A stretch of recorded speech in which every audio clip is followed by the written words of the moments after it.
Pada pembelajaran sebelumnya, Anda telah mempelajari deteksi dini yang menggunakan alat kesehatan. Pada pembelajaran kali ini, Anda akan mempelajari deteksi dini yang menggunakan kuesioner.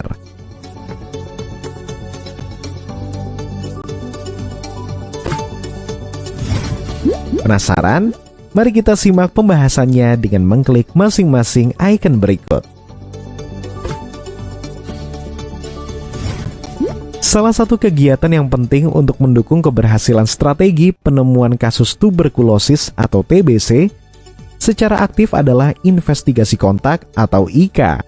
Investigasi kontak merupakan kegiatan pelacakan dan investigasi yang ditujukan pada orang-orang yang kontak dengan pasien TBC untuk menemukan terduga TBC.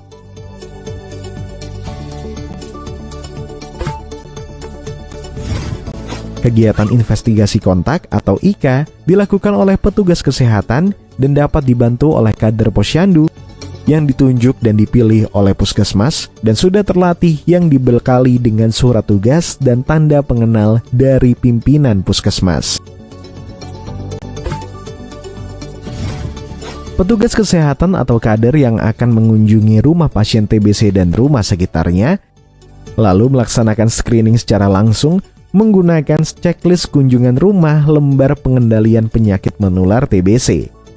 Jika didapati bahwa kontak TBC mengalami 2 gejala dari 3 gejala TBC, maka kontak tersebut perlu dirujuk ke puskesmas untuk ditindaklanjuti. Jika tidak ditemukan adanya gejala, maka kontak dapat diberikan obat terapi pencegahan TBC atau TPT. Selain kontak serumah, TPT dapat diberikan kepada orang dengan HIV atau AIDS, serta orang dengan faktor risiko.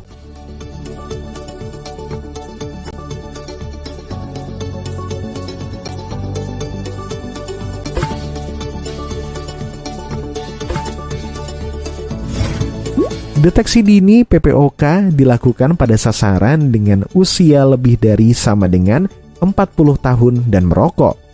Deteksi dini dilakukan dengan menggunakan kuesioner PUMA yang terdapat pada kartu bantu pemeriksaan usia dewasa dan lansia. Tenaga kesehatan dan kader terlatih bertanya pada sasaran dan menuliskan angka pada kolom sesuai dengan jawaban yang disampaikan oleh sasaran. Jika jumlah skor kurang dari 6, maka sasaran memiliki risiko rendah PPOK.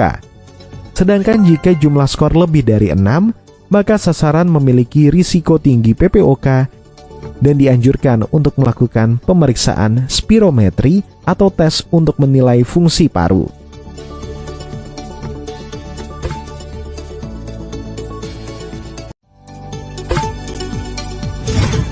Untuk mengetahui adanya gejala gangguan mental emosional pada sasaran usia dewasa dan lansia, maka dapat menggunakan instrumen Self-Reporting Questionnaire atau SRQ-20.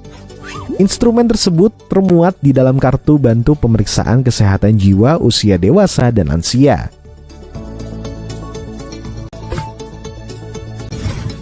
Kader dapat meminta sasaran untuk mengisi sendiri jawaban dari setiap pertanyaan atau membantu pengisian dengan bertanya langsung kepada sasaran.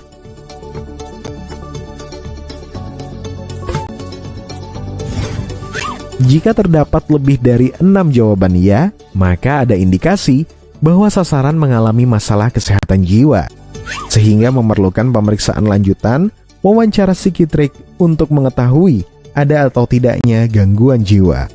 Khusus pertanyaan nomor 17, jika sasaran menjawab ya, meskipun skor total kurang dari 6, maka ada indikasi bahwa sasaran mengalami masalah kesehatan jiwa sehingga memerlukan pemeriksaan lebih lanjut.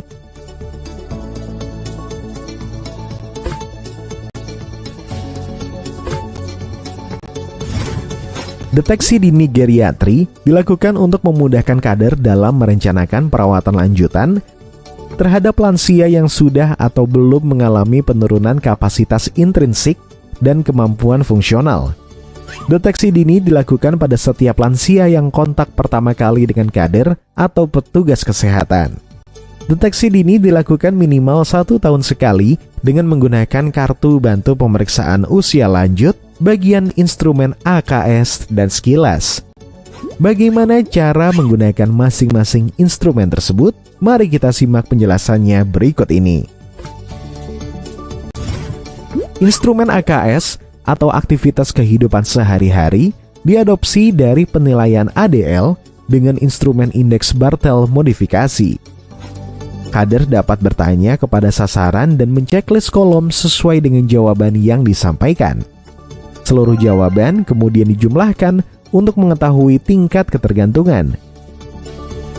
Jika dari tingkat ketergantungan lansia masuk kategori mandiri atau ketergantungan ringan, maka sasaran cukup diberikan edukasi. Jika dari tingkat ketergantungan lansia masuk kategori ketergantungan sedang, berat atau total, maka sasaran dapat dirujuk ke petugas kesehatan untuk dilakukan tindak lanjut sesuai tingkat ketergantungannya.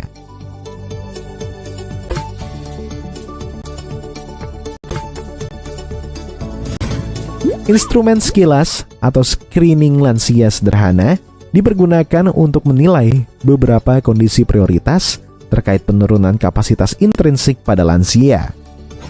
Kader dapat bertanya kepada sasaran atau melakukan beberapa tes untuk mengetahui kondisi lansia secara langsung. Jika ada salah satu indikator yang dicentang, maka sasaran dapat dirujuk ke petugas kesehatan untuk dilakukan screening lanjutan sesuai penurunan kapasitas intrinsik yang dialami oleh lansia.